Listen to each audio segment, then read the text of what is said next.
kontennya HR, seorang HR itu? Kira-kira Oke. dari Ibu Mulyana bisa kita mulai atau Ibu Vivit dulu? Udah siap mau bicara? Oke.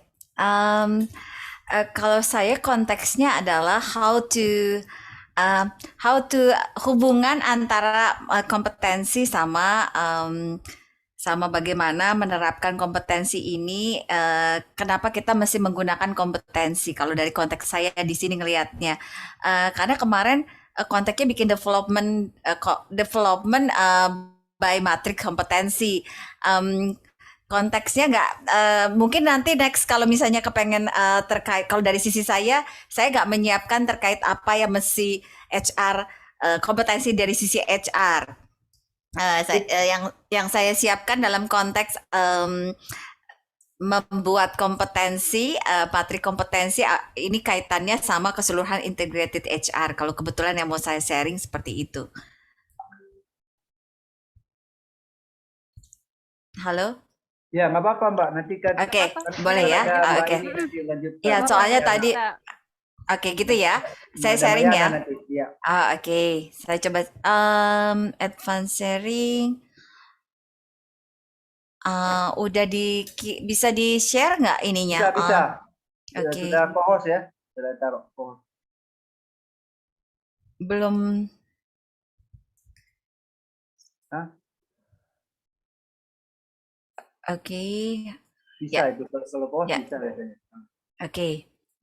Sudah cukup kelihatan? Oke.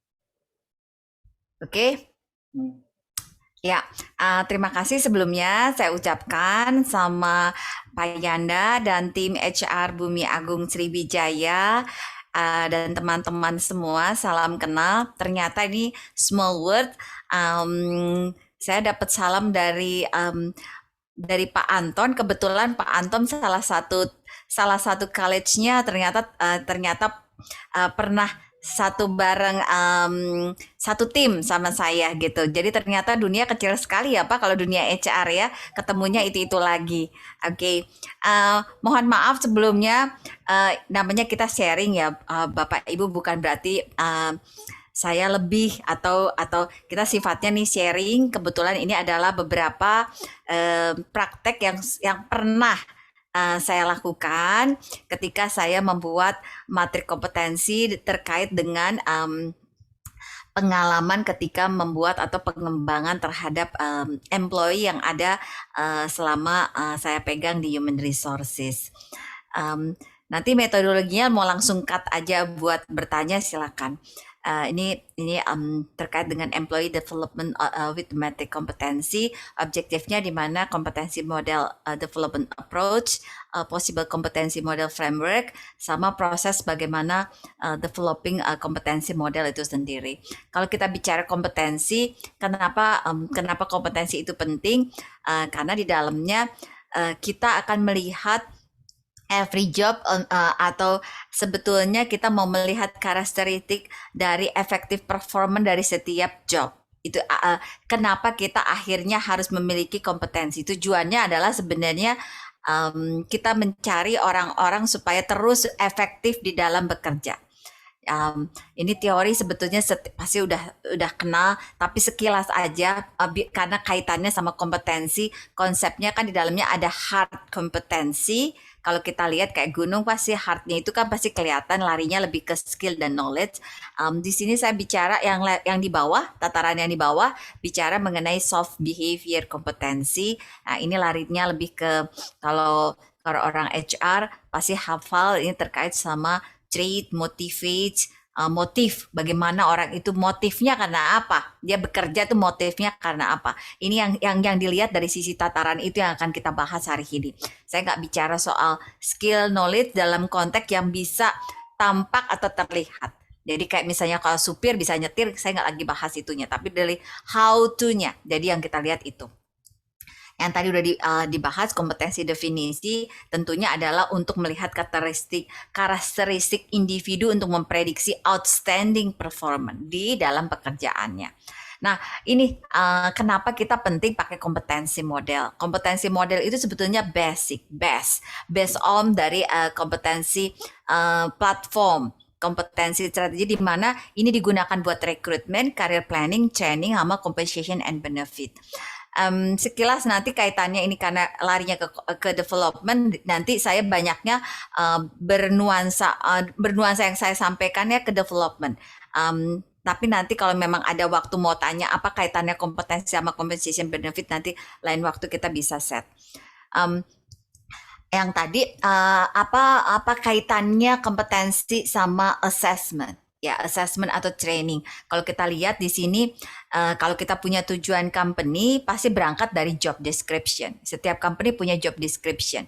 Di dalam job description itu pasti punya yang namanya profiling skill, tadi soft skill-nya.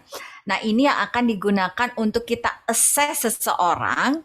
Jadi seseorang itu seberapa sih dia fit atau tidak kompetensinya, sehingga nanti ketemu gap-nya. Gap-nya itu yang akan kita cari untuk pengembangan, untuk dapat yang namanya training need atau mentoring plan. Nah, ujungnya nanti untuk bikin mapping karirnya seseorang atau development seseorang. Jadi kalau kita bicara assessment, objektifnya tentunya untuk assess critical skill atau ability seseorang, untuk dapat feedback seseorang itu strength weaknesses-nya kayak gimana, dan tentunya buat database-nya. Kalau dari sisi HR kaitannya pasti untuk database, ketika mau mapping orang, mana orang yang mau promote atau enggak, itu kita bisa dapat dari sini. Nah, yang jadi challenge adalah tentunya ini kaitannya adalah siapa yang bertanggung jawab atau komitmen dari orang-orang tersebut. Nah, kemudian yang kedua adalah kaitannya sama training atau development. Yang sering kita bahas adalah bagaimana training needs atau mentoring plan-nya. Nah, ini tentunya kaitannya sangat erat. Kalau orang training dia yang menerima. Nah, orang assessment yang mengassess. Jadi orang training akan melihat gap-nya, yang kemudian setelah gap-nya dia terima, dia identify. Dia lihat apa training program yang fit untuk bisa memenuhi atau requirement untuk fulfill dari kompetensi gap itu sendiri. Kemudian di-define, dibuat, di-enhance, kemudian nanti tentunya larinya adalah outputnya apa? Training itu sendiri supaya gapnya semakin kecil. Kemudian kaitan sama karir adalah yang tadi saya sampaikan adalah ketika orang semakin tinggi, maka di dalamnya ada gap yang harus dia penuhin. Misalnya untuk manager atau supervisor atau high level tertentu. Jadi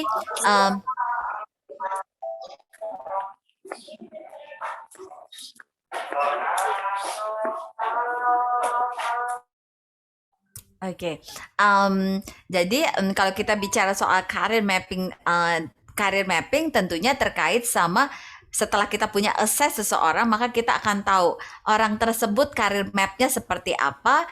Kita bisa enrich job enrichment-nya. Jadi kita akan perkaya jobnya. Kalau misalnya gap-nya ternyata terkait sama interpersonal, maka kita bisa perkaya dia, dipindahkan, dirotasikan, dimutasikan ke tempat yang memang secara gap itu bisa fulfill. Nah, makanya kenapa kompetensi itu sangat related sama karir pengembangan atau karir ladder-nya seseorang. Nah, ini bicara gimana cara buatnya. Pasti berangkat ujungnya adalah organisasi vision, mission, and value. Value-nya dari culture-nya organisasi, kemudian tentunya bisnis strategi. Berangkatnya tentunya dari kekuatan si organisasi atau company itu sendiri. Nanti akan ketemu yang namanya core kompetensi atau job kompetensi. Ini sama, ini kaitannya bagaimana membuatnya. Jadi harus confirm, identify apa yang mesti di-identify. Saya nggak perlu jelasin ini. Ini contohnya, contoh, wait, sorry, saya dapat telepon. Halo? Udah dikirim.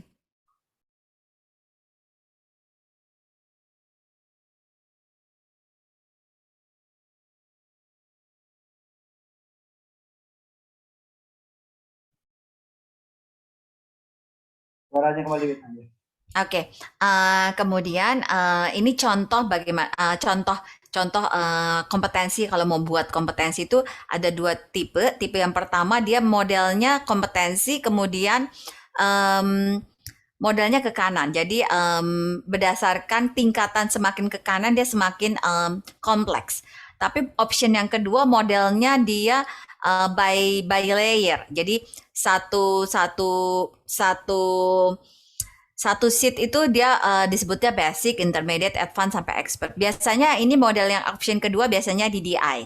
DDI pakai option kedua. Tapi kalau option pertama biasanya Hay atau Mercer pakai option yang pertama. Kemudian yang berikutnya adalah ini yang tadi penjelasan kalau yang option pertama. Jadi option pertama tuh kalau kita bikin leveling dari 2 sampai 8, maka semakin ke kanan dia semakin tinggi. Konteksnya nomor 2 itu kompetensinya sifatnya masih knowing. Kalau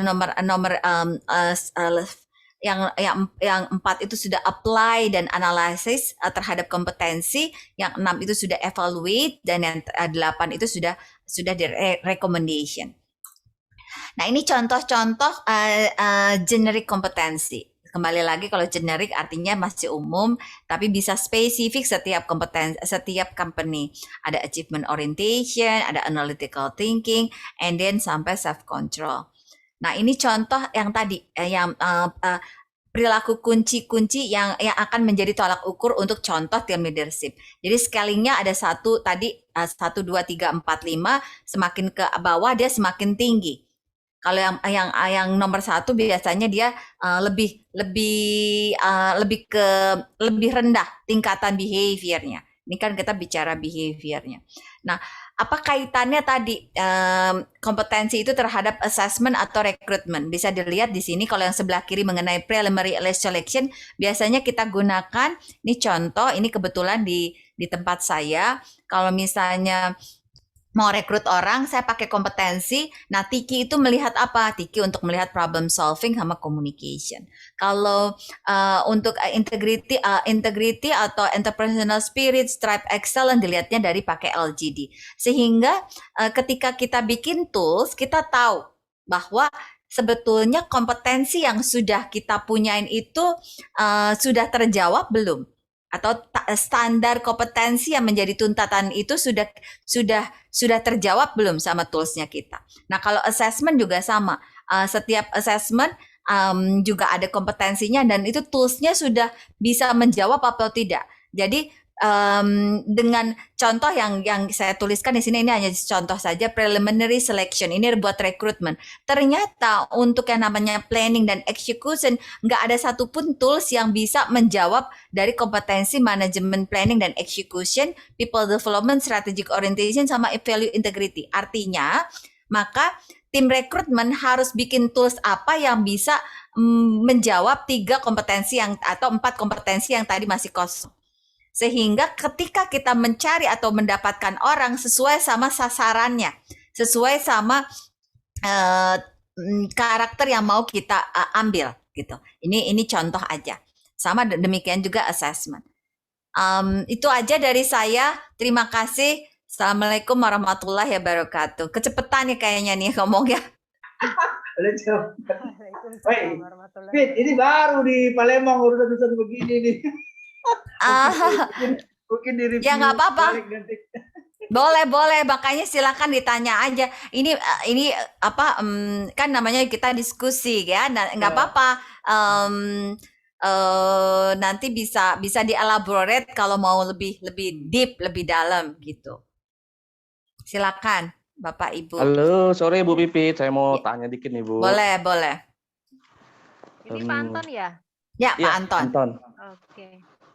Silakan, Dulu Pak sih saya Anton. sempat di ini ya Bu, di bagian talent juga sih Bu Pipit. Jadi sedikit refreshment aja ya materinya dari Bu Pipit. Bagus sekali nih Bu sebagai mukadimahnya Bu Pipit. Jadi keinget lagi nih sama kemarin kerja di bagian talent pool. Cuman ya. Nih saya mau tanya nih Bu Pipit ya. Kita membuat training need analysis itu cukup kah Bu ya kalau 1 tahun sekali atau harus misalkan quarterly monthly atau gimana Bu ya untuk membuat TNA itu? Karena kalau perusahaan yang sedang dalam sudah settle itu biasanya sudah tahu Bu ya kompetensi apa yang diperlukan untuk setiap posisi maupun untuk assessment maupun untuk succession planning-nya Bu ya. Untuk layer 1, layer 2, layer 3 gitu. 2 tahun lagi harus siap, 3 tahun lagi harus siap seperti itu. Kita sudah ada kurikulum trainingnya Bu ya. Apakah TNA itu harus diperbaharui setiap tahun Bu? Perlu atau tidak perlu Bu? Training need analysis itu atau training matrik perlu tanda kutip quote and quote diperbaiki apabila organization vision, organization mission, value and business strateginya berubah. Kalau dia nggak berubah, masih on the track, masih sama, is it okay running well? Tapi kalau dia berubah, wajib harus di-re-evaluate. Nggak perlu diganti, tapi re-evaluate apa yang kurang. Karena kan pada dasarnya pasti nggak switching. Kecuali kalau misalnya tiba-tiba perusahaannya ganti dari hilir jadi hulur gitu ya. Maksudnya berubah signifikan, ya pasti berubah totally. Tapi kalau biasanya commonly tuh paling ada penambahan biasanya, misalnya tadinya produknya, biasanya mainnya produknya pakai tadinya heavy equipment, terus sekarang misalnya tadinya otomotif komersial jadi heavy equipment, artinya kan ada kompetensi technical atau kompetensi deep tambahan, misalnya kalau misalnya heavy harus ada entrepreneurship spirit karena harus ketemu sama owner gitu misalnya gitu ya. Jadi kalau ditanya bagaimana berubah atau enggak, depend on apakah bisnis strateginya berubah apa enggak. Terima kasih Bu. Sama-sama. Gimana Pak Yanda? Ya. Ada ini mana? Indah. Oh. Apa Bos? Saya di sini Bos. Ya. Iya, ini saya tanya, ada lagi nggak yang mau bertanya? Kalau nggak ada yang bertanya, kita lanjut ke Bu Mulyana dulu. Oke, silakan. Dari sudut pandang berbeda ya. Ya. Iya, sudut pandang berbeda gitu maksudnya. Jadi kita bisa tarik kesimpulan tuh nanti. Oke ya, selamat sore semuanya. Iya. Selamat sore. Assalamualaikum warahmatullahi wabarakatuh. Waalaikumsalam warahmatullahi wabarakatuh. Waalaikumsalam warahmatullahi wabarakatuh. Ya. Sebelumnya mungkin karena materinya sudah bagus sekali tadi Bu Pipit ya. Terus ada beberapa rekan juga dari Bekasi, ada yang dari Tangerang. Alhamdulillah selain Bumi Sriwijaya, rekan-rekan juga ada yang mau belajar kompeten itu sendiri, baik di Bumi Sriwijaya maupun yang lainnya. Saya ucapkan terima kasih Pak Ponidi dari Kabupaten Bekasi, beliau juga cukup expert. Anggota Genika kalau nggak salah saya itu ya. Ya, di GNIK dan juga praktisi di Apindo Pak, beliau Pak. Ya. Jadi, ya. Mungkin nanti saya mau minta komen khusus dari beliau ya Pak ya, karena sudah hadir. Pak Ponidi, mana Pak Ponidi? Nah, pernah saya diskusi dulu tuh di Genika sama dia. Benar, nanti sambil di ini saya menyapa juga ada Pak Tatang, ini Pak Tatang dari Tangerang Pak, beliau Pak. Jadi HR Sriwijaya itu base-nya di Palembang, Pak Tatang, Pak Ponidi, Pak Aput dan Bu Purwanti dan yang lainnya. Namun kita sama ya prinsipnya, ingin mengkompetenkan manusia Indonesia agar lebih baik lagi. Jadi kita sama-sama sharing, sama-sama belajar seperti itu ya. Terima kasih sudah bisa hadir. Mas Aput, Pak Tatang, ada juga Bu Ken, beliau ini praktisi juga tapi berminat di bidang HRD seperti itu. Alhamdulillah pada bisa hadir, ada Lydia dan teman-temannya. Terima kasih sudah bisa ikut menyimak. Di sini kita bebas santai untuk sharing, mungkin juga ada pertanyaan. Kalau seandainya saya lihat tadi presentasi dari Bu Pipit luar biasa ya, memang sudah spesialis di talent ya di perusahaan yang sekarang ya Bu ya. Singkat padat materinya. Benar. Materinya padat. Saya mau menyelah tadi Bu sebenarnya Bu. Oh, silakan. Pelan-pelan seperti itu. Oh, ya ampun. Soalnya Materinya mantap. bukan, saya takut dimarahin sama Pak Yanda, saya dikasih waktu 30 menit. Jadi kan saya gini, 30 tadi dibilangnya 3.30 sudah harus selesai. Aku udah lihat jam. Waduh, ini harus cepet-cepet ini gitu. Takutnya Bu Mulyana nggak kebagian ngomong, saya jadi serem. Tidak. Saya di sini tidak memberikan bukan pembicara ya Bu, bukan narasumber, namun apabila diperlukan saya akan berbagi sedikit seperti itu. Sama rekan-rekan yang lain, mungkin ada yang mau diperdalami lagi berkenaan dengan matrik kompetensi di dalam development manpower, juga bisa sharing di sini. Kita belajar juga dengan Bu Pipit. Bu Pipit beliau dari perusahaan Astra ya Bu? Sebelumnya saya di Astra, sekarang saya di anak perusahaannya Bank Mandiri. Bank Mandiri ya. Ya. Tunas Finance ya Bu ya? Ya, Mandiri Tunas Finance, betul. Ya, anak perusahaannya Bank Mandiri. Ya. Dari Jakarta ya. Jadi sebenarnya tidak bicara daerah lagi, kita belajar. Oke, sedikit dari saya, mungkin perusahaan saya yang sebelumnya itu lebih ke generalis, mungkin beberapa rekan-rekan di sini juga kita generalis. Jadi untuk berkenaan dengan matrik kompetensi ini, apa yang saya dapati dalam prakteknya, dalam kehidupan sehari-hari, khususnya di perusahaan manufaktur ya Bu ya, itu kita tidak terlalu detail seperti itu. Jadi apa yang disampaikan itu sudah bagus. Dan ada beberapa juga yang saya lihat itu ada perusahaan yang tidak memiliki metric development seperti itu. Ada juga beberapa.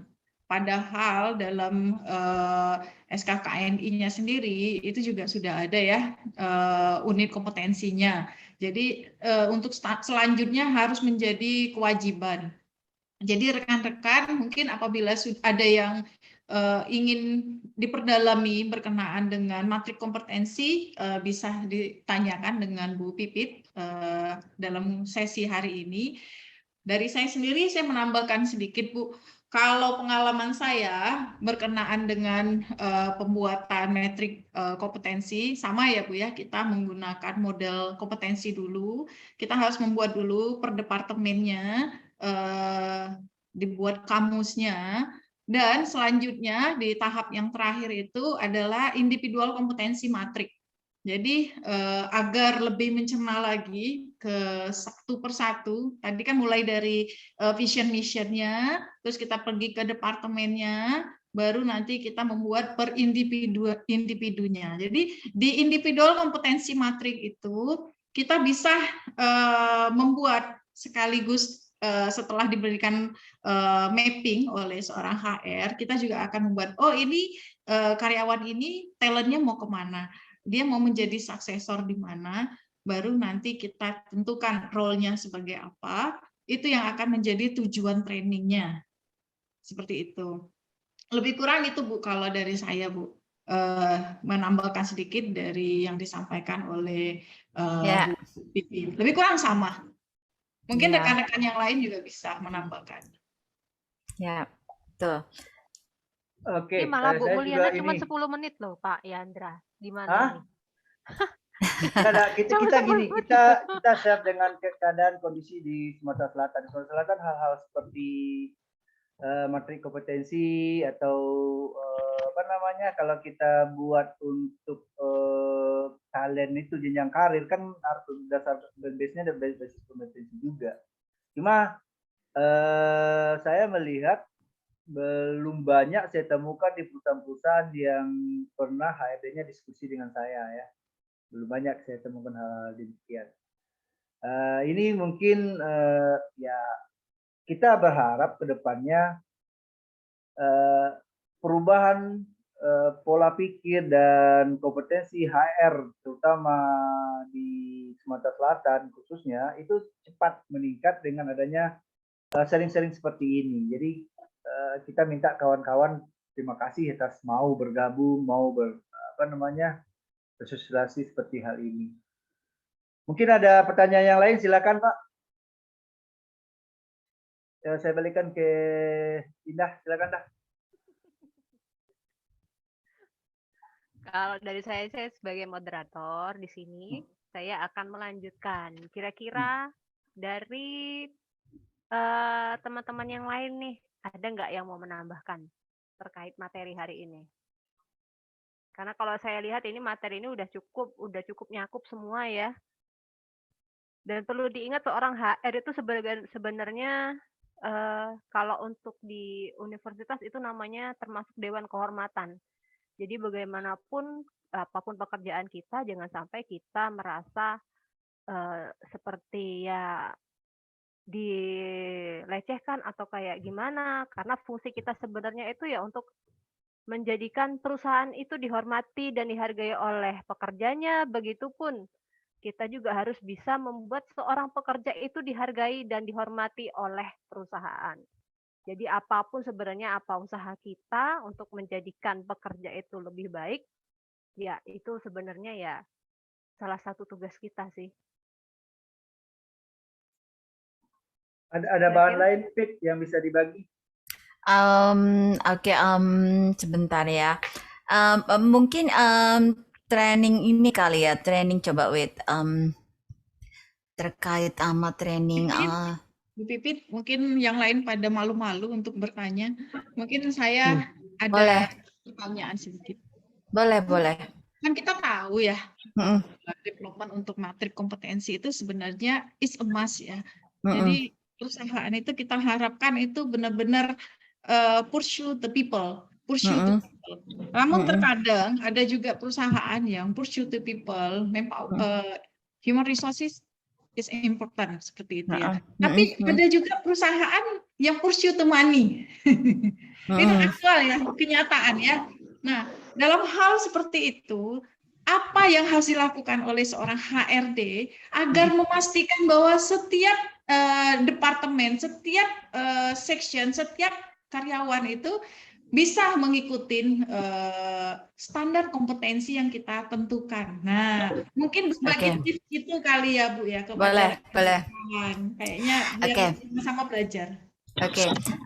Saya mau sharing terkait sama program pengembangan. Jadi tanda kutip yang tadi memaksa secara halus supaya karyawan ngikutin program tapi tetap harus training. Halo? Ini bentar ya. Bukan. Hah? Perasaan kalau mama enteng nggak? Entengnya. Oke. Jadi memaksa secara halus di dalam. Coba saya punya nggak ya kalau ada. Jadi di dalam training sendiri untuk misalkan sebagai contoh buat dia jadi dari level staff, buat jadi supervisor, dia harus ikut program namanya Supervisor Development Program. Terus kalau dia dari supervisor mau jadi manager, dia harus ikut yang namanya Manager Development Program. And then after that, abis dia jadi manager, buat jadi GM, dia harus ikut yang namanya General Manager Development Program. Which is itu di dalam setiap level itu udah ada kompetensi yang quote and quote tadi yang harus dia penuhin yang tadi leveling yang tadi. Nah terus impact-nya apa kalau bicara soal money? Company pasti nanya karena yang namanya HR tuh katanya suka ngabisin duit kan. Gitu ya, HR tuh ini nggak kelihatan karena gini orang training nggak kelihatan Bu gitu loh. Apa? Oke, kasih lihat begini. Yang saya lakukan adalah setiap training outputnya harus bikin project.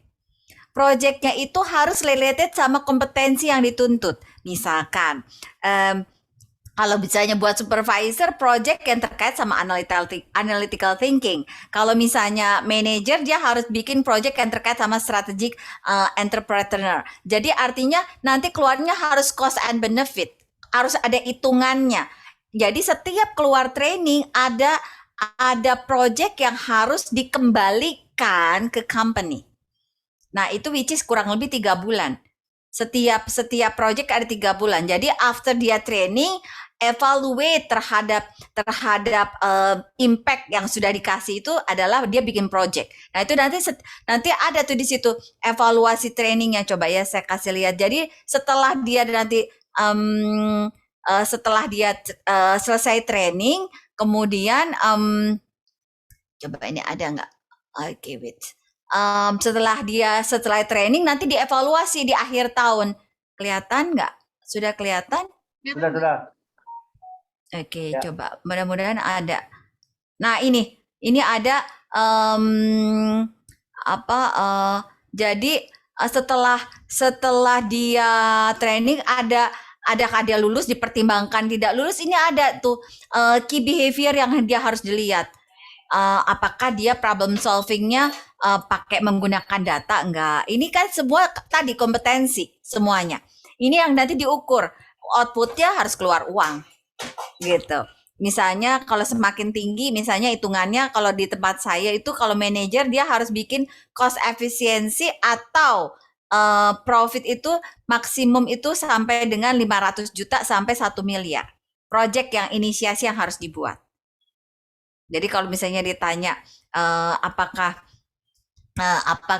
gimana caranya maksa tanda halus, jadi manajemen lihat, oh iya ya training itu ternyata bisa menghasilkan sesuatu yang langsung terlihat, shortcutnya langsung kelihatan, karena dia memberikan ide dan itu wajib eksekusi.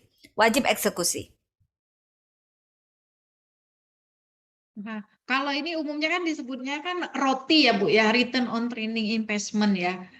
Biasanya kita untuk menyampaikan proposal kepada perusahaan untuk sebuah pelatihan gitu. Kita sudah melampirkan ROTI atau belum ya Bu baiknya Bu? Kalau di saya sekilas aja saya kasih cost benefitnya berapa, invest yang dikeluarkan. Jadi kan biasanya kalau training kita kasih investnya berapa, kemudian karena outputnya adalah anak tersebut harus bikin projectnya nanti akan keluarkan cost benefitnya berapa. Nah itu disamkan sehingga bisa tahu setiap training yang leadership yang kita berikan outputnya menghasilkan berapa buat company. Karena kalau secara detail keluar roti rasanya sih agak sulit kalau secara exactly ya. Tapi kita bikinnya kan rough gitu, rough. Makanya HR harus kontrol ini tereksekusi.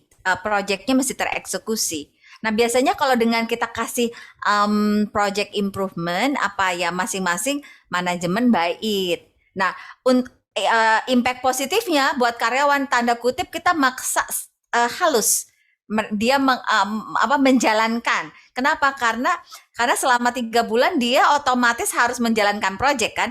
Menjalankan project artinya sama dengan dia mengikuti kompetensi yang kita tuntut. Gitu. Jadi memang harus main cantik memaksanya. Jadi Bu Pipit ya, jadi setiap pelatihan ini kalau kita kaji memang harus ada evaluasi ya, terus standar yang terukur. Betul. Kalau tidak terukur, tentu kita susah apakah ini beneficial buat perusahaan atau tidak.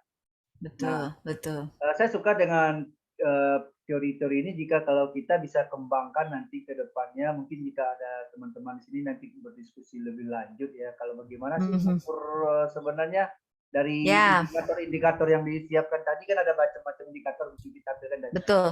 Betul. Bagaimana sih mengukurnya kan? Akhirnya pergi lagi ke KPI dong. Jatuhnya. Ya, betul. Nanti makanya tadi kompetensi itu jadinya platform. Saya bilang tadi kompetensi itu bisa dipakai buat performance. Saya pakai itu buat performance evaluation. Performance evaluation tadi kenapa kok nyambungnya ada kok kompetensi nyambungnya sama benefit ya? Iya, nanti jadi nyambung tuh bahwa dengan nilainya sekian maka uangnya jadi berapa gitu. Dan dengan adanya kompetensi dan juga bukti, kita juga menghindarkan yang namanya ada subjektivitas, like dan dislike juga. Betul, subjektivitas.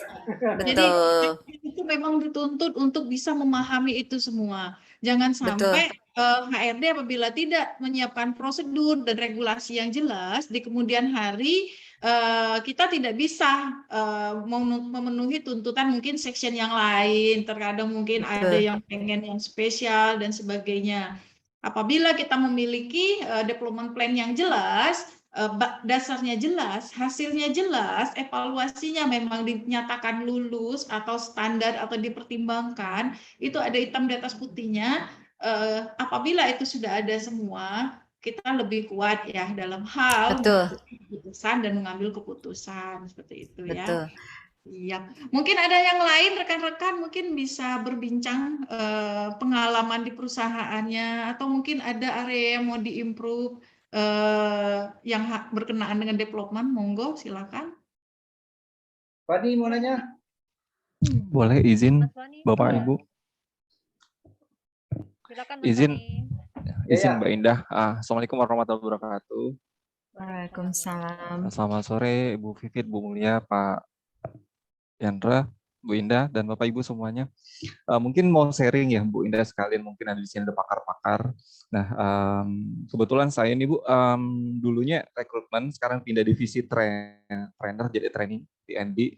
Nah, saya mau sharing sedikit apakah indikator untuk peserta itu hanya dari post-test dan pre-test dan post-test aja untuk kita ambil nilainya. Selama ini memang di perusahaan kita ada pre-testnya sebelum training, kan udah selesai training kita untuk evaluasinya post-test training. Nah, kemarin juga kita ada diskusi sebenarnya harus ada evaluasi efektivitas. Ketika sudah post-test kita udah dapat nilainya hasil training. Tapi pas di lapangannya efektivitasnya, apakah memang materinya sudah diberikan, memang bisa diterapkan, diimplementasikan di pekerjaannya. Nah, mungkin mau sharing di sini di perusahaan Bapak Ibu mungkin atau sebelumnya untuk efektivitasnya cara penilaiannya seperti apa Bu? Apa formnya seperti apa?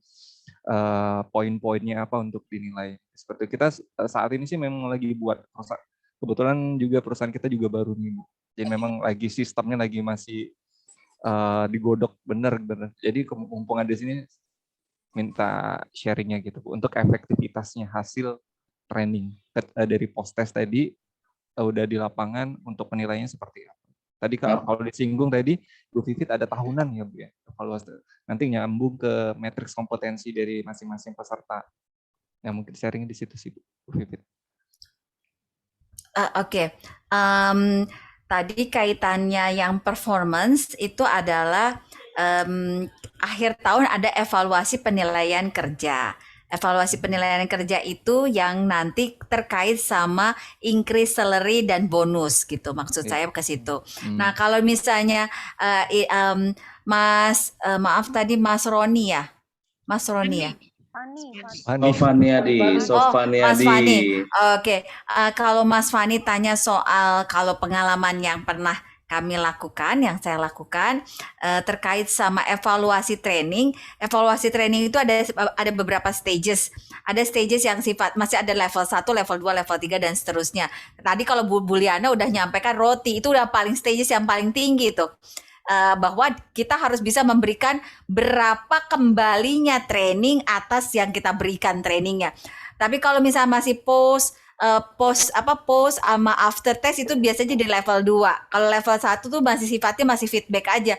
Trainingnya masih oke apa enggak, makanannya enak apa enggak, infrastrukturnya oke apa enggak, itu masih level 1 evaluasinya. Tapi Fani tadi udah sampai ke level 2 tuh, antara mulai ngasih post sama after ya. Nah, kalau ditanya bisa nggak ada yang lain, bisa ditambahkan dengan behavior. Jadi kalau misalnya trainingnya sifatnya bukan hard skill, bukan knowledge kayak tadi leadership, soft skill. Nah, ada tambahan tidak bisa hanya dengan post dan after evaluasi, tapi di dalamnya tetap harus ada yang namanya observasi dari perilaku. Observasi perilaku bisa macam-macam. Salah satunya adalah tadi bikin project. Itu adalah activity perilaku karena perilakunya terlihat changing apa enggak. Changing apa enggak berarti kan harus ada sesuatu yang harus dia buat. Nah, itu tadi kalau kita mau ngasih training yang namanya training soft skill. Tapi kalau trainingnya knowledge cukup dengan yang tadi, post sama after. Tapi kalau sudah perilaku kayak misalnya leadership kan nggak hanya bisa teori. Kalau teori cuma 20%, tapi kan yang penting bagaimana dia menjadi seorang the good leader gitu kan, bukan good boss tapi good leader gitu kan. Nah, itu kan harus dicoba. Misalnya jadi nanti ada tes project, dia harus bikin misalnya misal terkait sama bagaimana dia memanage timnya. Nanti timnya akan memberikan 360 degree evaluation kayak gitu. Ini pengalaman yang saya mungkin Bu Meliana lebih praktis yang lain mungkin bisa menambahkan. Saya boleh share Bu. Boleh Pak Anton. Makin panas nih.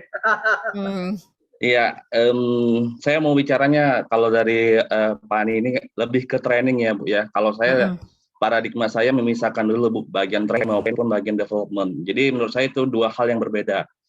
Kalau training itu lebih ke orang itu nggak cakap, kurang cakap atau nggak cakap ya, mengenai lebih ke arah skill level. Tadi kan di materi Ibu Ipin saya lihat ada yang levelnya apply. Kalau di kami itu dulu level 1 untuk kita nyusun materi training ya. Materi training itu berdasarkan skill level. Jadi ya, skill level 1, level mengetahui, level memahami, kemudian level decision maker. Kemudian level keempat itu dia sebagai penasehat. Kalau untuk pertanyaan Fani tadi, untuk mengetahui ada efek dari before ke after itu mudah. Kalau kita melihatnya dari hard skill ya, dari hard skill. Orang itu misalnya kalau kami di kebun dulu Bu, itu orang itu nggak bisa tahu nih ngitung cara mengeluarkan kayu. Jadi kalau kita mengeluarkan kayu dari nggak tahu ke tahu itu kita membuat form evaluasi. Kalau kami evaluasinya itu per 3 bulan. Jadi karyawan yang baru masuk itu dikasih training skill level 1, kemudian ada yang level 2. Lalu kita per 3 bulan kita kasih Bu asesmennya kembali. Apakah ada dampak efek yang berubah dari kecakapan karyawan tersebut dalam pengetahuan dalam bidang pekerjaannya tersebut. Jadi ada evaluasi 3 bulan kalau di tempat kami yang dulu Bu. Beda lagi dengan development. Kalau development itu lebih ke arah pengembangan karyawan, pengembangan karir, dan kita menyiapkan suksesor atasannya 2 tahun atau 3 tahun kembali. Jadi program trainingnya akan berbeda Bu, program developmentnya akan berbeda. Training lebih ke arah skill level, kemudian kalau development lebih ke arah pengembangan soft skill-nya tadi. Kira-kira gitu yang nyambung dikit ya Fani, maksudnya bedanya setelah training itu, jadi kita setelah training itu bukannya sia-sia habis uang aja, jadi 3 bulan kita kasih lagi Van evaluasinya. Jadi dari sebelum kan training itu kan salah satunya ada TNA-nya toh, ada training need analisisnya, ada latar belakangnya kenapa training ini kita harus adakan. Salah satunya adalah orang tersebut kurang cakap dalam bekerja. Jadi kalau kita mengetahuinya kita bisa ngeliat, bisa gampang. Evaluasinya dengan cara salah satunya dengan survei, melihat langsung hasil kerjanya gitu loh Pan. Dan itu tertuang dalam form evaluasi penilaian training 3 bulan kalau di kami dulu. Oke. Ya, Pan ini enak nih, dia perusahaan baru. Kalau perusahaan baru itu enak bikin program sistem, karena saya dulu pernah bekerja di pabrik oil and gas ya, dari lahan kosong sampai 3 tahun saya kerja di situ sampai menjadi. Ide-ide kita tuh banyak dihargai oleh manajemen, karena mereka butuh orang-orang inisiator, motivator dalam hal manajemen. Nah, disitulah masuknya orang-orang HRD yang kalau kita kompetisi kita ditingkatkan itu kita bisa lebih menguasai dan karir kita juga lebih bagus jadinya. Itu saran saya buat Fani. Silakan lanjut. Thank you Bu Vivit. Kata Pak Yandra, Mas Fani di sini kalau misalnya butuh ada apa-apa ya tinggal tanya aja, karena itu sama dengan kita itu namanya perintis ya. Nah, jadi ya matang-matangin gitu loh, sambil dilihat oh ini proyeknya kemana, yang ini proyeknya kemana gitu. Suaramu kecil lagi dah, matang-matang badanmu kecil. Mbak Indah mana foto gambarnya, nggak ada gambar nih moderator. Jangan hari ramah ini. Saya kalau di rumah benar-benar jadi ibu rumah tangga. Nggak bisa masuk Fani tuh background Fani. Saya bapak rumah tangga loh.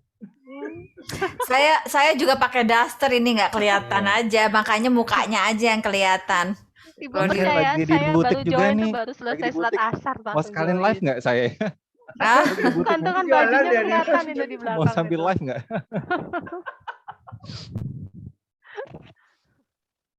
Oke, Pak Anton tadi mungkin agak mirip ke Pak Anton. Thank you Pak Anton untuk sharingnya. Ya memang kemarin ada masukan ya efektivitas dari trainingnya. Kita mau pantaunya berapa bulan nih? Mau 1 bulan setelah dari hasil training atau 3 bulan atau 6 bulan gitu kan? Hampir sama. Oke Pak Anton, mungkin nanti formnya Pak Japri ya Pak. Form evaluasinya Pak boleh lihat kali ya kalau masih ada Pak. Tuh kan Boleh, enak Pak. kan? Nggak Bisa ada yang sharing gratis juga bilangin Pak gitu Anton. ya. Nggak ada yang Nanti gratis kita buat Fani bicara bilang. masalah performance appraisal nanti. Iya. Atau penting Ya hari. boleh lah ya Pak Anton sharing-sharing nanti ya Pak. Saya aja lupa-lupa ingat tuh gimana ya Tomnya. Nanti kita kopi darat lah Pak nanti ya. Kita buka Kopi puasa darat, kita bersama ya kopi Pak. darat. Nanti Iya. di Kopi laptop saya darat, ada kopi kok. darat ya, betul. Nggak, bentar, Pak Yandra. Nah, Saya tuh baru ingat kita pertama kali meeting itu kalau nggak salah Mas Fani ada menjanjikan sesuatu ke kita kan. Sampai hari ini belum terrealisasi loh. Apa ya? Apa ya? Apa ya? Apa ya? Ayo, apa ayo? nanti kita tagih. Iya, nanti kita lagi pokoknya.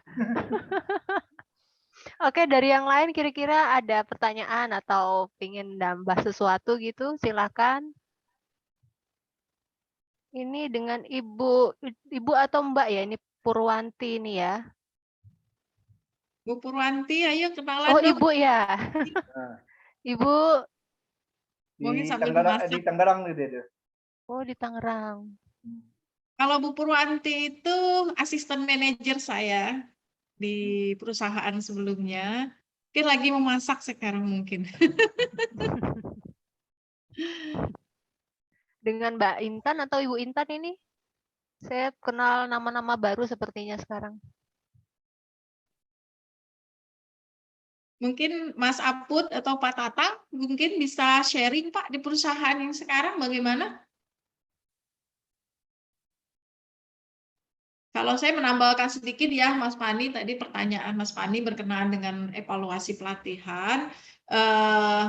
Kalau di manufacturing, saya setuju tadi dengan Pak Anton, kita ada dibagi menjadi dua. Untuk development manpower itu khusus untuk successor planning. Jadi contohnya kita mau membuat planning untuk next leader atau next supervisor, kita buat di manpower development. Jadi ada nama-namanya yang diajukan oleh section-section yang lainnya. Kita set the target, kita bikin program-programnya dan sebagainya sampai eksekusi, selanjutnya evaluasi, terakhir adalah penetapan siapakah yang dipromosikan berdasarkan dengan training-training dan juga pre dan post test yang diberikan. Jadi akan ada tim khusus yang mengeksekusi.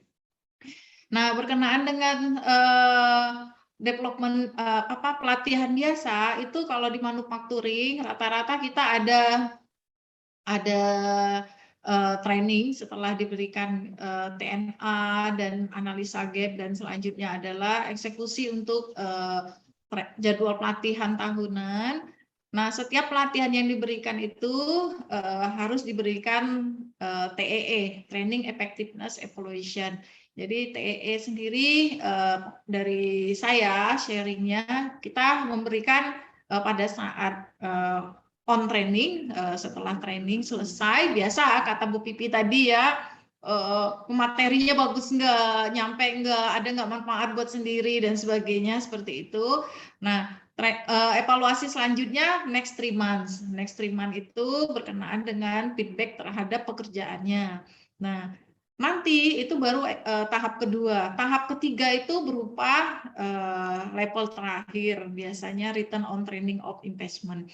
Jadi lebih kurang ada 3 step biasanya. Tidak harus berupa rupiah untuk roti, bisa juga mungkin benefit dalam hal increment of kompetensi, seperti itu. Yang saya lakukan di perusahaan sebelumnya seperti itu, Pak. Memang kalau perusahaan baru lebih gampang meng-guide-nya, namun untuk perusahaan yang sudah well established pun, apabila kita sebagai HRD sudah memiliki cukup kompetensi dalam hal unit-unit kompetensi yang disyaratkan. Sekarang kan enak ya, sudah ada SKKNI ya, seorang HR manager wajib menguasai 15 atau 16 unit kompetensi. Jadi kalau seandainya kita, oh ini kita belum paham, jadi kita tahu area mana yang mau kita pelajari. Jadi lebih gampang lagi seperti itu. Kalau dulu kan ngeblank ya, 5 tahun, 6 tahun yang lalu itu kan ngeblank ya, tidak terlalu banyak informasi tentang wajib sertifikasi dan sebagainya. Sekarang kan sudah luar biasa, rekan-rekan sudah mulai belajar, sudah ikut juga sertifikasi HR, baik itu staff, supervisor maupun manajer. Yang mana apabila mungkin di perusahaan yang sekarang mungkin belum gitu ya. Kadang kan ada yang spesialis, ada yang generalis gitu ya. Sekarang di unit kompetensi yang baru kan sudah spesialis ya. Nah, yang generalis itu kan juga tahu, oh sebagai HR generalis sesuai yang diinginkan oleh manufacturing atau organisasi, saya harus minimal menguasai 15 unit kompetensi. Nah, dari sana kita sudah bisa memahami, oh saya lemahnya di mana, seperti itu. Nah, dari kelemahannya itu kita bisa mempelajari lagi. Nah, banyak saya dapati itu organisasi itu ada yang namanya PGA ya. Jadi ada sebuah perusahaan, dia namanya bukan HRGA, tapi PGA. PGA itu apa ya Pak Yandra ya? Itu umum zaman dulu ya Pak ya. Jadi jangan dipahami bahwa semua HRD itu harus tahu HRGA. Dulu itu ada yang namanya personalia GA. Jadi personalia GA itu mostly mereka itu payroll dan general affair ya. Jadi mereka tidak konsen ke training, tidak terlalu memahami metrik kompetensi dan sebagainya. Nah, sekarang sudah cukup banyak perusahaan itu menginginkan seorang HRGA, Human Resource dan juga General Affair. Atau ada juga beberapa perusahaan besar mereka Human Resource, General Affair. Karena memang HR dan GA itu luar biasa ranahnya, masih banyak yang bisa kita jelajahi di sana seperti itu. Apalagi di ranah-ranah yang lain seperti industrial relation dan sebagainya itu luar biasa banyak yang ilmu yang bisa kita pelajari. Namun minimal di sini kita sudah diajarin tadi sama Bu Pipit standarnya seperti apa, bagaimana membuatnya, dan efeknya bagi HRD itu seperti apa. Itu alhamdulillah kita sudah sama-sama belajar hari ini. Mungkin tambahan saya, Mas Pani itu. Bu Intan Lestari tuh, kalau ada yang mau nambahin. Kayaknya saya kenal sama Bu Intan ini. Monggo Bu Intan. Silent ya, Bu Intan.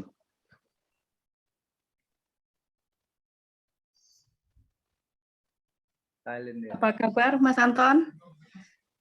Akhirnya aku baru ingat loh. Aku baru ingat ada Ibu Intan ini tadi sambil dengerin. Ini Ibu Intan ini atasan saya dulu, Pak. Rekan kerja. Ya, apa kabar Pak Yandra? Baik, Bu. Ya, jadi tadi sudah dijelaskan sih sama Pak Anton ya garis besarnya ya. Kalau untuk di perusahaan kami dulu ya sebelum Mas Anton itu hengkang dari perusahaan itu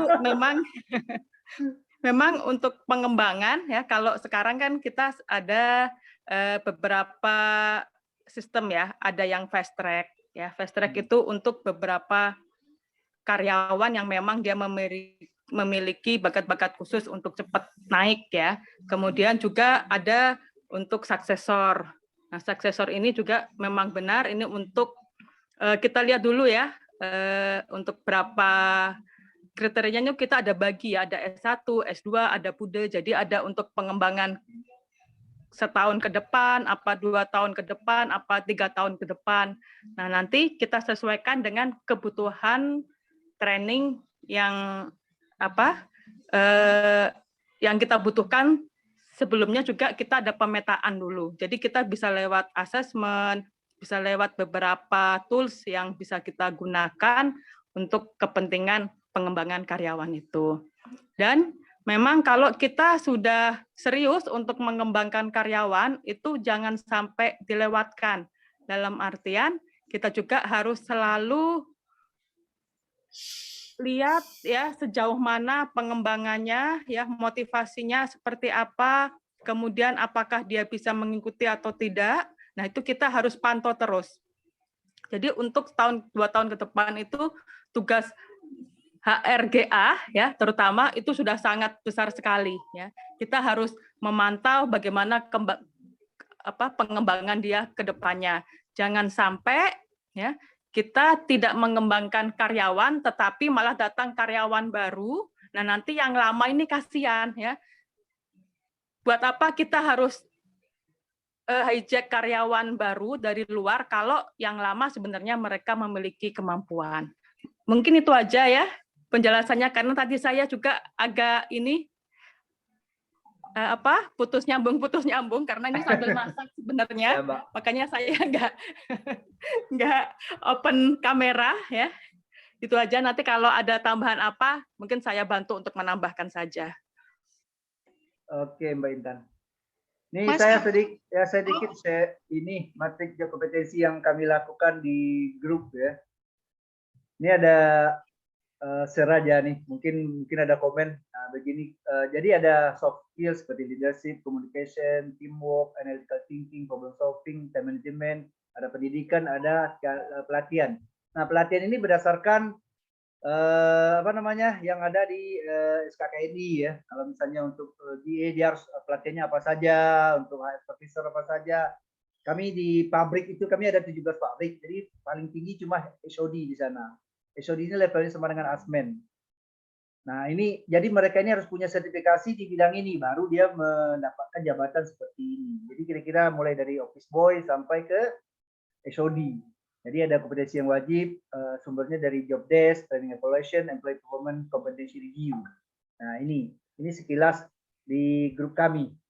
Bagaimana kami membuat metrik job kompetensi untuk para di HR. Jadi HR juga ada, setiap departemen kami bikinkan metrik job kompetensinya. Jadi kalau seorang itu dilihat dari sini. Kalau dia sudah mendapatkan pelatihan ini, wah, syaratnya untuk apa? Misalnya jadi supervisor, apa saja syaratnya? Dia mendapatkan pelatihan yang banyak seperti itu, baru dia boleh menjadi supervisor. Atau di OJT-kan dulu 6 bulan, selama 6 bulan dia dilatih. Kalau lulus baru dia menjabat jabatan tersebut. Jadi talent management tadi dimulai dari metrik ini. Jadi kita bisa berpola kepada seperti ini, satu contoh sederhana di perusahaan kami. Kira-kira begitu. Contoh sederhana aja saya bagi. Pak Yandra, boleh tanya Pak? Pak, kalau untuk nilai atau poinnya itu diisi di mana Pak? Nah, kalau penilaian tadi kan baginya ke ini Pak, ke performance, appraisal atau KPI. Yang Bu Pipit tadi bilang adanya semacam penilaian yang terukur, yang kita ada faktor yang dimana kita melihat project per project, misalnya kan ada target. KPI itu kan target. Jadi kita nilai di situ nanti sesuai nggak, misalnya dalam 5 bulan dan 6 bulan kita ukur dia. Kalau dia bisa mencapai targetnya, dia berhak untuk dipromosi atau di reward. Itu Pak, apa nih? Boleh nanya nggak Pak? Ya. Andai kata ini ada karyawan ya Pak ya, dia ini sudah melewati proses asesmen, kemudian promosinya sudah disetujui, kemudian ada something sehingga yang karyawan tersebut batal untuk promosi Pak. Pernah ada nggak Pak case kayak gitu Pak? Ada. Nah kalau ya, kita share juga ya sini ya. Kalau batal seperti itu Pak, apa namanya? Begini, ketika saat ini kita ada 2 orang dipromosikan menjadi manajer. Tapi acting dia dulu selama 6 bulan. Jadi selama acting ada suratnya begini. Dibuat surat penunjukan sebagai acting selama 6 bulan. Gaji belum naik, cuma diberikan tunjangan jabatan. Nah, selama acting itu dia berikan job desk dan target. Nah, seandainya dalam 6 bulan dia lulus, dia akan mendapatkan jabatannya, kemudian mendapatkan kenaikan gaji. Tapi tidak lulus, dia tetap akan dikembalikan ke posisi lama, yang jabatan ditarik kembali. Pernah ada gitu loh. Pernah ada, karena dia tidak bisa mencapai target dan tidak lulus dalam masa OJT tersebut. Ya, itu sama kejadiannya di perusahaan saya kemarin. Saya sempat promosiin 1 orang, tapi karena ya nggak sesuai ya menurut penilaian kita, jadi ya saya kembalikan lagi. Itu pun kembalinya akhirnya ke upah yang sebelumnya tempat dia bekerja gitu. Sekarang kita mempekerjakan dia itu kan ke tempat mana yang kita sesuaikan upahnya. Kalau dia sudah nggak sesuai dengan tempat promosi tadi, kita kembalikan lagi ke tempatnya semula gitu Pak. Jadi mungkin kita tuh nggak usah takut ya. untuk menilai. Mungkin pertanyaannya adalah apakah ada standar waktu yang ditentukan? Contoh 3 bulan acting as assistant manager, report assistant manager promotion, atau 6 bulan. Nah, hal itu disampaikan juga kepada karyawan yang bersangkutan ya Pak ya? Iya, itu betul sekali sih Bu. Kita kan sampaikan dia. Makanya kami ketika orang acting itu tidak ada kenaikan gaji pokok. Cuma tunjangan jabatan, Bu. Tunjangan jabatan itu, kalau kenaikan gaji pokok kita takutnya nanti agak ribet kalau menurunkan gaji pokok orang ya. Biarlah tunjang jabatan. Nanti kalau sudah sesuai baru kita lihat skala upah. Ketika manajer berapa sih range gaji tertinggi, gaji terendah, nanti kita lihat dari evaluasi nanti. Baru kita taruh di situ nanti gajinya. Kalau kemarin malah saya agak ekstrim ya. 3 bulan pertama dia di tempat posisi yang baru, itu saya tetap pakai upah dia sebelumnya, di posisi sebelumnya. Nah, nanti setelah lewat posisi 3 bulan, otomatis bulan keempat, sekiranya ada kemajuan sedikit, baru saya tambahkan ke tunjangan jabatannya. Berlaku lagi 3 bulan ke depannya, jadi selama 6 bulan dia tidak ada perubahan, ya otomatis saya kembalikan lagi. Tunjangan jabatannya saya hilangkan gitu. Jadi agak ekstrim mungkin kalau saya sendiri seperti itu. Kalau pengalaman di tempat saya, gitu. Kalau pengalaman di tempat saya tergantung tergantung posisi. Jadi kalau manajer itu 6 bulan, kalau kepala divisi 1 tahun, di mana selama dia menjadi PJS atau pejabat sementara, dia dikasihkan yang namanya tunjangan jabatan sedikit lebih tinggi dibandingkan dengan waktu dia sebelum menjabat menjadi waktu dia jadi supervisor kan misalnya dinaikkan jadi manajer, dia dapat tambahan tapi tidak komplit as manager. Setelah 6 bulan dia wajib presentasi. Nah, dia wajib presentasi, jadi semua manajer wajib presentasi ke depan manajemen. Jadi semuanya equal treatment, bukan berdasarkan HR yang kasih nilai. Jadi HR hanya memfasilitasi manajemen sama owner proses, kepala divisinya cek ini anak lulus apa enggak. Kalau dan semua tahu jadinya kalau nggak lulus ya berarti kembali ke posisi awal. Tinggal jadi seperti yang disampaikan Pak Yandra tadi, gaji pokoknya belum berubah, yang dikasih hanya tunjangan jabatannya saja. Kalau tunjangan jabatannya bisa naik turun. Demikian juga kalau kepala divisi. Jadi kalau setelah 1 tahun dia wajib presentasi di akhir, yang disampaikan adalah KPI-nya, achieve apa enggak, kemudian dia memberikan project improvement apa, yang kontribusi apa yang dia lakukan selama dia menjabat. Jadi 2 itu yang dinilai. Kalau di tempat saya kayak begitu.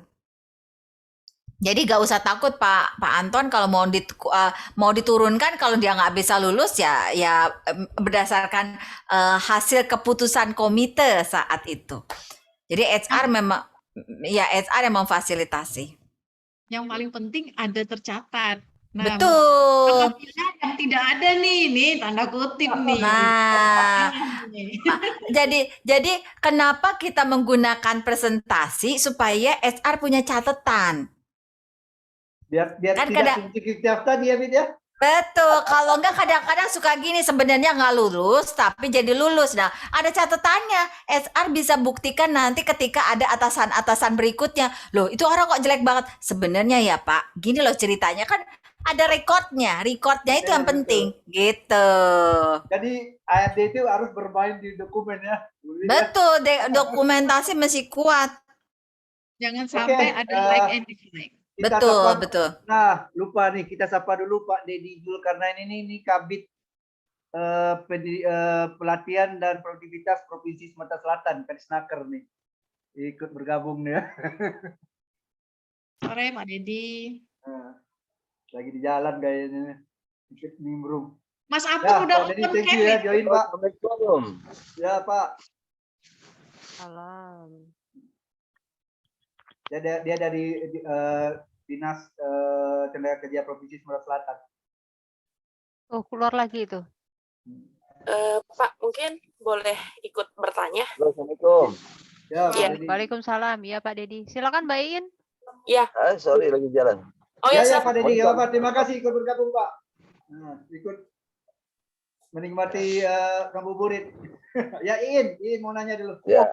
Pak, mau tanya juga sama Bapak Ibu. Tadi Iin sih setuju dengan pernyataan Bu Intan bahwasanya lebih baik kita tuh ambil orang lama untuk dinaikkan jabatan daripada kita hire orang baru. Cuman kadang-kadang saya nggak tahu ya. Kalau menurut pilihan saya kadang-kadang gini, contoh lah ya. Zaman sekarang itu perusahaan pasti berhubungan dengan bahasa Inggris, ya kan?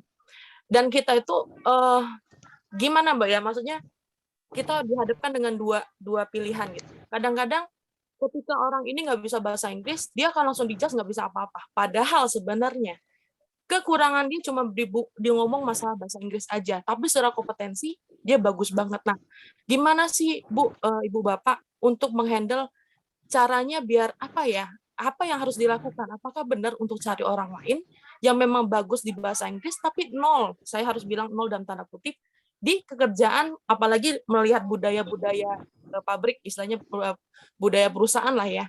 Itu benarkah apa sih step yang harus dilakukan? Itu aja sih. Sama satu lagi tentang masalah job appraisal ya. Job appraisal kan pasti penilaian kinerja, dan memang haruskah perusahaan itu ketika ada job appraisal terus ada kayak reward gitu untuk kasih pekerja itu satu penghargaan lah istilahnya. Nah, mau tahu juga untuk Bapak Ibu sekalian di perusahaannya kalau kasih penghargaan job appraisal itu berupa apa sih gitu. Karena kayaknya juga terlalu ini ya, ketika kita menilai aja tapi tidak ada reward yang dikasih, itu kayak ya orang ngapain sih nilai-nilai gitu.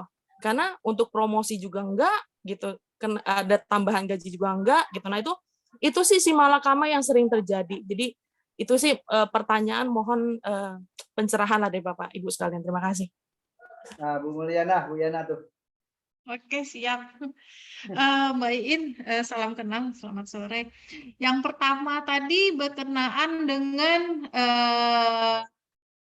kenapa akan dipromosi atau mengambil orang dalam sedangkan kurang kompetensinya. Nah, tanggapan saya, penting bagi sebuah perusahaan memiliki standar kompetensi dulu ya Bu ya. Jadi seorang HR memang kita itu dituntut untuk serba bisa mendrive departemen yang lain, bisa men-set up mana manusia unggul di kemudian hari, menciptakan para leader di kemudian hari. Nah, sebelum kita membuat keputusan apakah kandidatnya ngambil dari luar atau dari dalam, memang alangkah bagusnya dari dalam. Tapi kalau seandainya kita belum punya sistem yang jelas, standar kompetensinya yang jelas, kita akan kesulitan. Kalau seandainya cuma berdasarkan satu kompetensi saja, yang lain masih ada minus. Makanya pengalaman saya pernah membuat development di internal seperti itu. Seperti yang saya sampaikan tadi, di manufacturing itu kita ada yang namanya manpower development.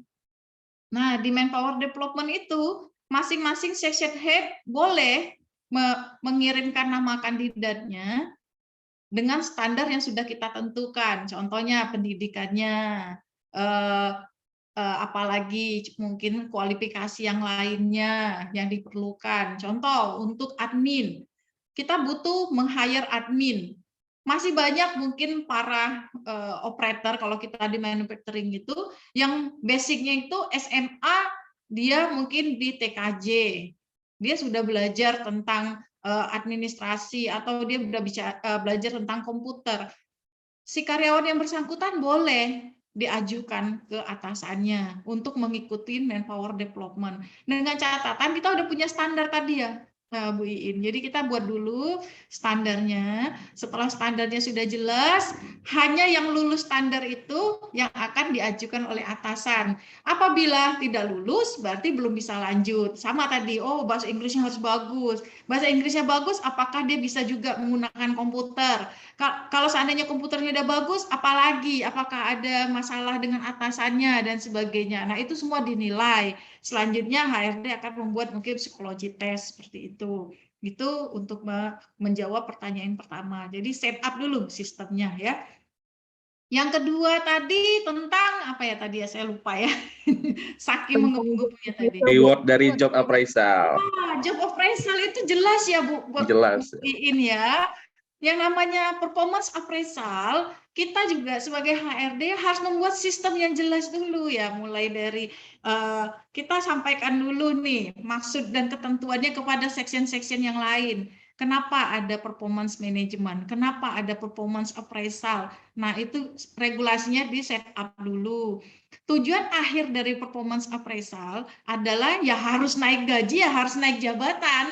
Kalau nggak ada itu ya nggak ada job appraisal beneran gitu. Jadi kalau seandainya belum ada, berarti kita harus men-set up dulu nih regulasinya, bagaimana penilaian yang bagus, apa yang harus dilakukan oleh karyawan agar mencapai itu. Kalau pengalaman saya sendiri, semua karyawan itu mulai dari asisten leader sampai ke asisten manajer itu wajib membuat laporan ke saya, Bu. Kalau saya sendiri ya, mungkin bisa tanya dengan staf saya itu ada Dina, ada Bu Purwanti. Tidak ada laporan, nilainya akan mengurangi minus 30% dari achievement-nya. Jadi kita juga harus membuat nih performance appraisal itu punya yang jelas. Daily job itu berapa puluh persen bobotnya, communication-nya berapa puluh persen, problem solving-nya berapa puluh persen. Terakhir adalah project-nya berapa puluh persen. Saya selalu sampaikan kepada staf saya, kepada seluruh karyawan juga, your daily job pay with your salary, gitu ya. Pekerjaanmu sehari-hari itu sudah lunas dibayar oleh perusahaan dengan gajimu bulanan, gitu. Tapi apakah cukup di sana? Bagi perusahaan mungkin sudah cukup, tapi bagimu harusnya kurang. Apa? Kamu harus juga belajar. Selain mendapatkan salary bulan ini, kamu harus mendapat ilmu. Supaya apa? Supaya ada salary plus tadi. Nah, itu adalah project kalau yang saya berikan. Jadi setiap karyawan awal tahun menyampaikan ke saya, dia mau mengimprove apa, dia mau membuat project apa, itulah akan membantu dia dalam hal kenaikan jabatan dan juga kenaikan salary. Dan tentunya sebagai HRD ya saya harus memperjuangkan salary dan jabatannya sesuai dengan achievement-nya. Makanya kita harus membuat regulasi yang jelas. Apakah cukup, Bu Iin? Iya, cukup, Bu. Terima kasih. Karena memang beberapa perusahaan kan, Bu, kalau sudah berhubungan dengan job appraisal dan ada reward-nya itu agak sulit. Betul ya, Pak Yandra ya? Kebetulan Pak Yandra ini HR manager saya, Bu, di grup gitu kan. Jadi siapa tahu Pak Yandra mungkin kasih ini ya, Pak, dikasih gambaran nih, Pak. Jadi kalau job appraisal gimana nih, Pak, reward-nya, Pak? Itu aja, Bu. Terima kasih, Bapak Ibu. Sama-sama belajar ya. Oke.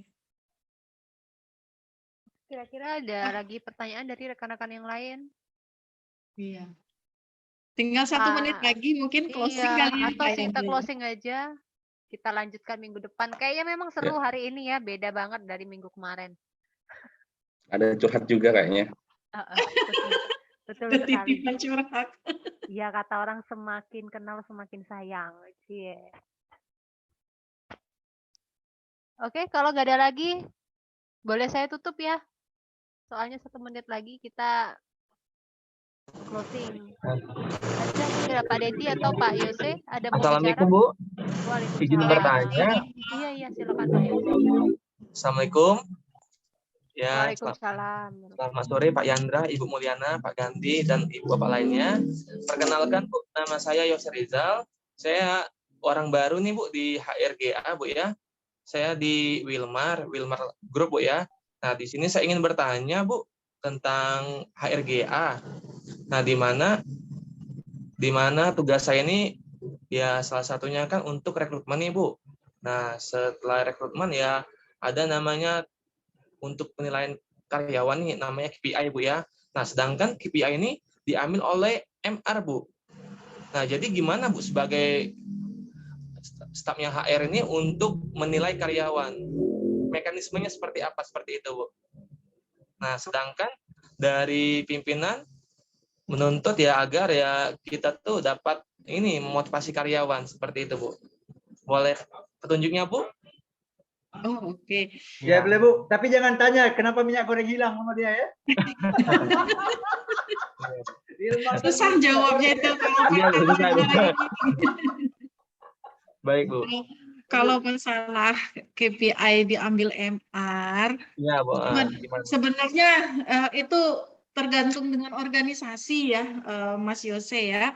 Iya, Memang Bu. sebenarnya kan di ISO 9001 2015 kebetulan saya juga pengalaman sebagai MR.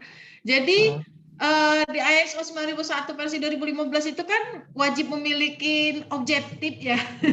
Iya, Bu. Departemen objektif namanya ya. Namun sharing ini mungkin waktunya sedikit. Iya, Bu. Jadi sharing dari saya, departemen objektif. Tapi individual target, tadi yang saya sampaikan tadi, ada yang namanya individual target, itu terpisah. Tapi sebenarnya dia satu jalur. Kalau jalur atasnya itu adalah company vision mission. Jadi kita vision mission value dari atas, terus objektif company objektif, baru departemen objektif. Nah, departemen objektif itu bisa menjadi KPI departemen atau juga bisa menjadi objektifnya si ISO versinya MR. Jadi bisa satu sejalan. Nah, di bawah departemen objektif atau departemen KPI itu adalah individual target. Nah, di sini saya sentuh karyawannya di sana. Jadi kalau seandainya Pak Yose Rizal sebagai pimpinan HRD yang tertinggi, alangkah bagusnya mulai membuat sistem individual target report dan akan dipresentasikan oleh setiap karyawan setiap tahunnya. Tapi bicaranya panjang lagi sih kalau mau bicara detail sih Mas, tapi lebih kurang seperti itu mungkin dari saya. Oke, berarti kita harus koordinasi lagi dengan orang MR gitu, Bu ya? Silahkan ya, sebenarnya kan dia masih satu ranah pada saat di departemennya ya, tapi begitu di individu kan dipecah-pecah lagi ya. Contohnya di departemen itu ada tiga section yang bisa diimprove. Nah, contohnya orang HRD-nya ada 3 orang, ya udah bagi salah satu improve di training, yang kedua improve di GA, yang satunya lagi improve di industrial relation. Pinista masing-masing karyawan improvementnya bagus, departemen juga tercapai targetnya, ISO juga oke, seperti itu lebih kurang. Seperti itu Bu ya. Baiklah Bu, terima kasih atas penjelasannya. Ya, terima kasih Pak Yandra. Sering ikut webinar. Ayo, makan banyak nih webinar nih Pak Yandra kayaknya ya.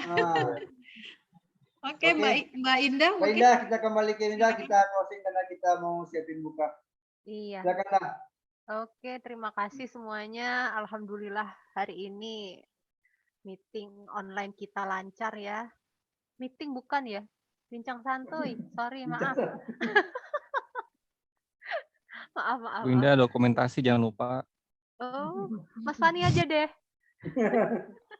Dokumentasi. Mas Fani silakan didokumentasiin dulu sebelum saya tutup. Monggo. Oke Bapak Ibu, boleh dinyalain kameranya Bu untuk dokumentasi laporan kita untuk kegiatan. Boleh dinyalakan kameranya.